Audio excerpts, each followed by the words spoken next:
California.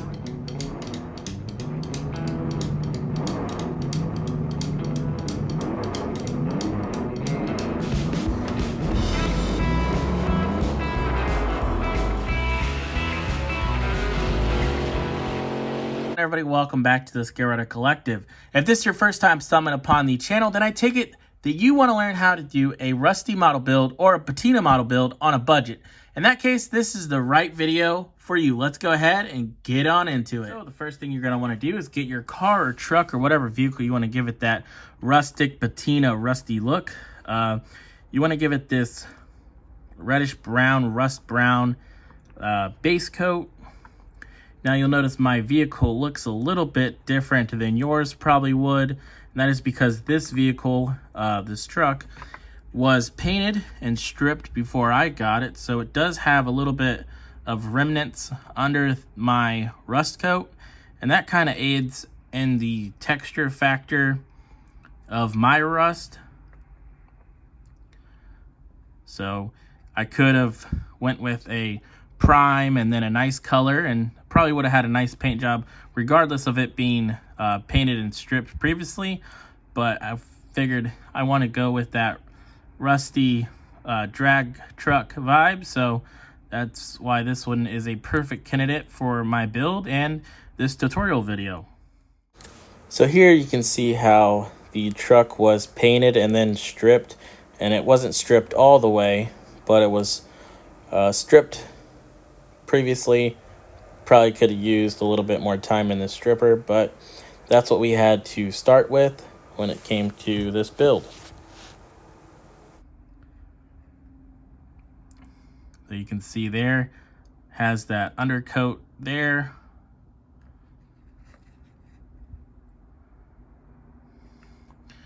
You can really see it on the bed.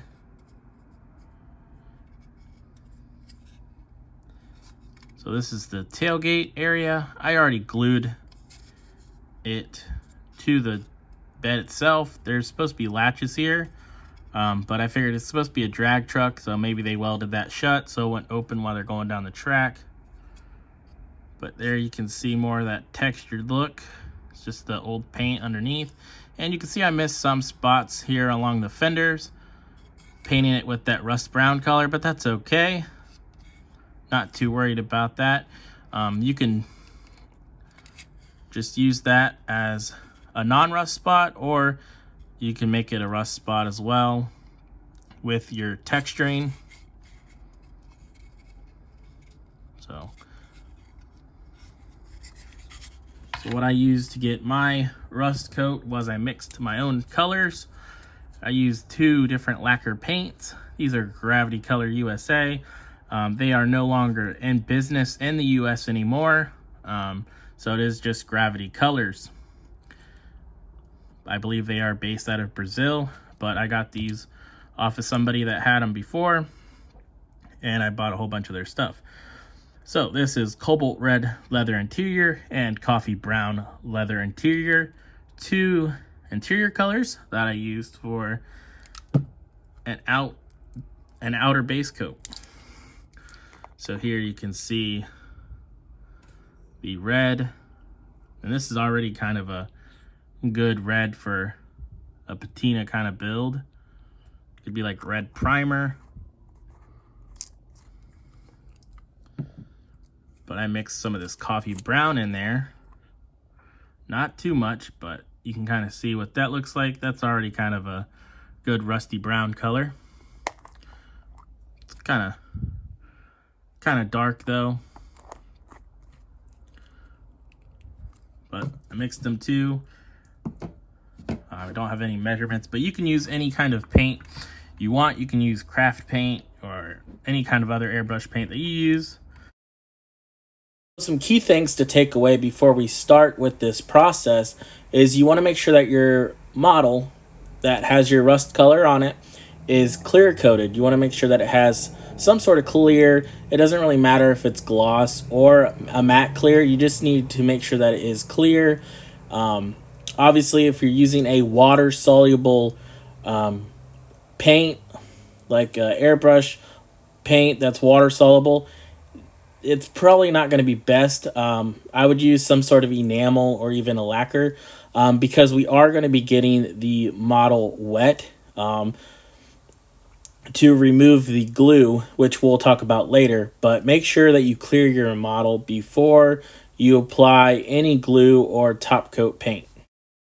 So the other thing, of course, you need is some Elmer's school glue, just washable, white PVA glue. We're going to use this as our liquid mask.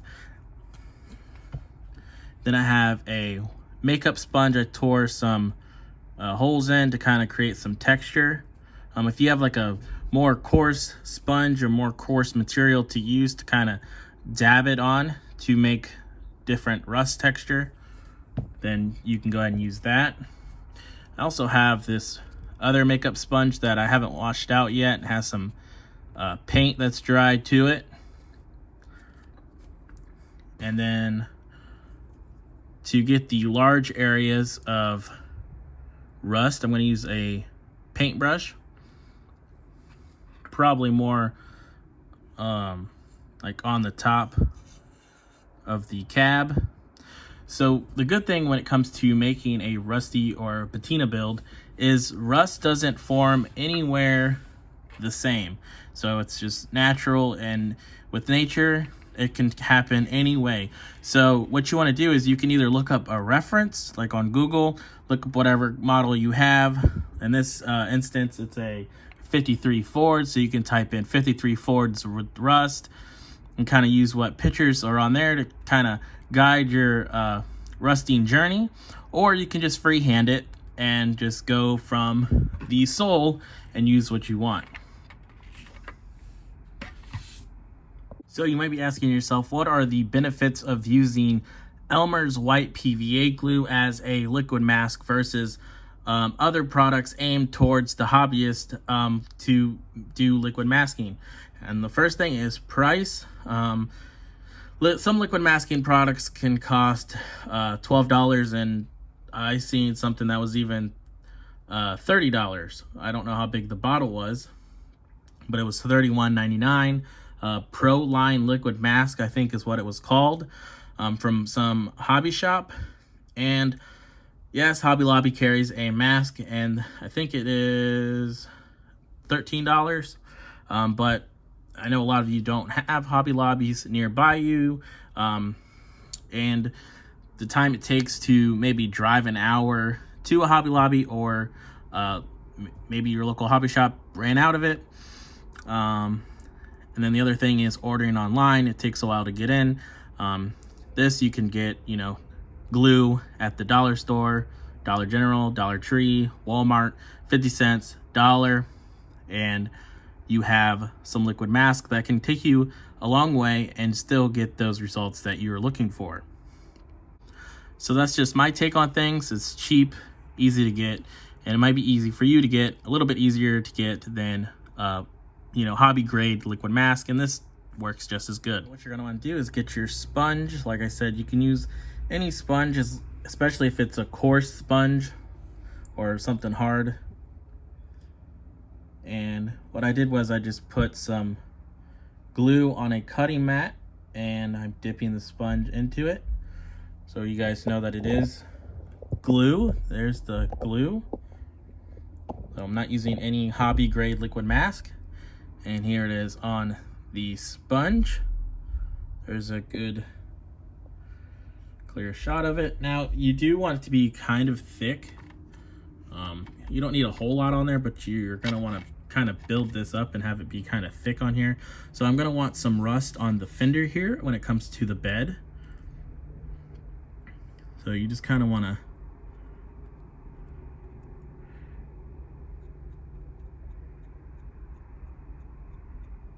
dab it on there.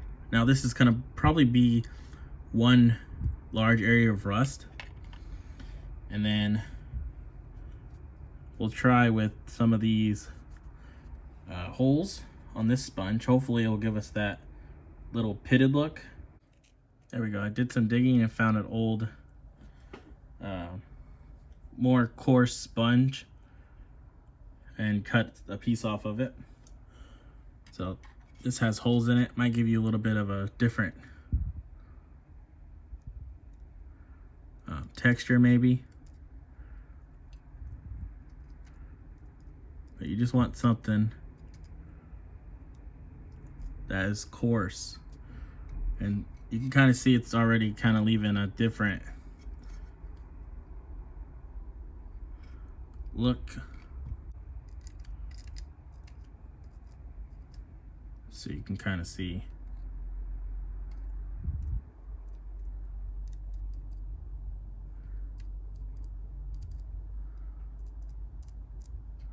how those holes kind of help. But like I said, rust isn't really a uniform thing. It can kind of look many different ways.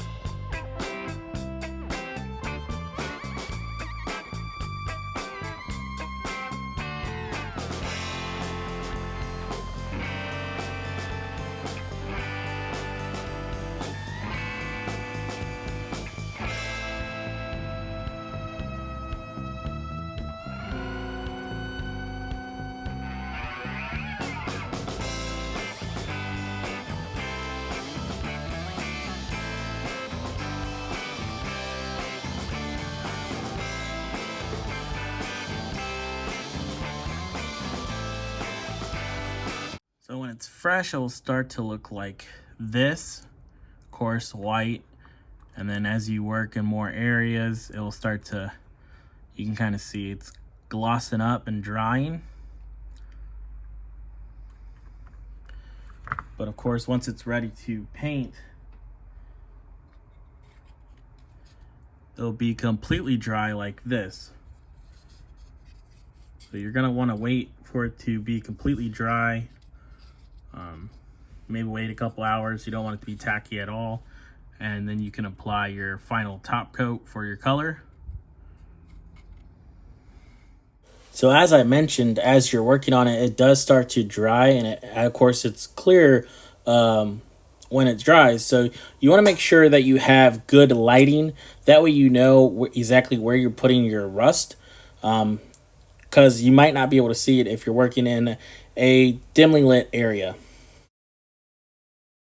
So this is what you're left with after you remove your glue and you apply your final clear coat. Now, when it comes to removing the glue, it's really easy. You just can use your finger. You can rub over it, depending on how light your top coat is. If your paint has been on there drying for a few days, a week, you can get a toothbrush, and it's probably a little bit easier, a little bit faster than just rubbing it with your finger, because the glue is washable. So of course you just need a little bit of water and you can scrub it away. Just scrub it lightly. You don't need to do it too hard. It'll start to soften up and rub away, and then you can maybe go back in with your finger. Also, when it comes to the rust, you can use the toothbrush. It's also a great tool besides the sponges, like I mentioned. You can use the toothbrush, but you don't want to spray your top coat too heavy. If you do, you're not going to be able to get to that glue. Now, if you're using a water-based airbrush paint, what I advise you to do is you can clear your model, but again, you want to do a very light coat. You don't want to do it too heavy. So the light coats add to the effect when it comes to your paint, because obviously old car paint, the clear coat's broken down, the paint starts to break down, and you're going to see through it and start to see more of that old undercoat, or that metal body. So you can see on the hood there, and just in general, my paint is very light. Even in the firewall area, the fender wells, you can see some of that red undercoat through the paint.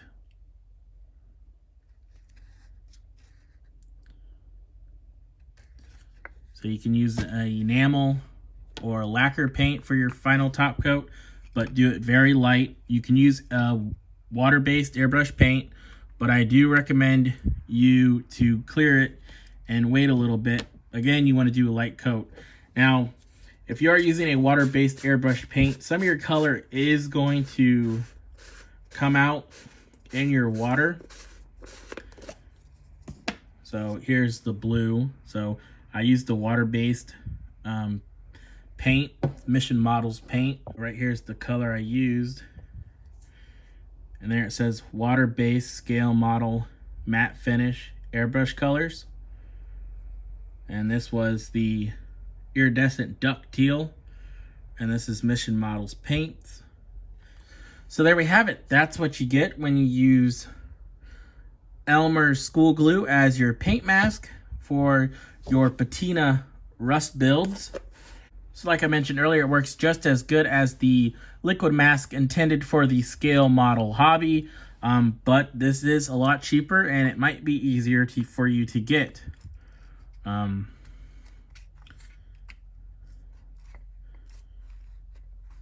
So this is what we have for our 53 Ford. This is the build we're starting. So you'll see this build hopefully finished soon on the channel. Some key things to take away before we end this video is to remember when you put your rust coat, whether it's a enamel paint or a water-based paint or acrylic paint, you want to make sure that you clear it before you add your glue. And then when you add your top coat, you want to make sure you're doing light coats. When it comes to the airbrush, it's not really that big of a deal because usually you're spraying at low PSI, you're further away, and you can apply those thinner coats. But if you're using rattle cans, sometimes it's harder to judge how much you're spraying. So you want to do just light coats, maybe even mist coats. Because if you do heavy coats, you're not going to be able to get down to that glue even with your water. It's going to take you a little bit longer, and it's not going to give you the effect that you're looking for when it comes to rust or patina, especially the pitted look and things like that. So if this was helpful for you, this is something new, maybe you've never heard washable school glue as a mask, maybe you guys can give this video a thumbs up. And if you like this kind of content, maybe go ahead and subscribe to the channel, leave a comment down below. It's 100% free to do all three of those things. It don't cost you anything. Thank you guys for watching. I really appreciate it, and I'll catch you guys on the next one. See ya. This show is brought to you by The Family. Thank you. Like and subscribe.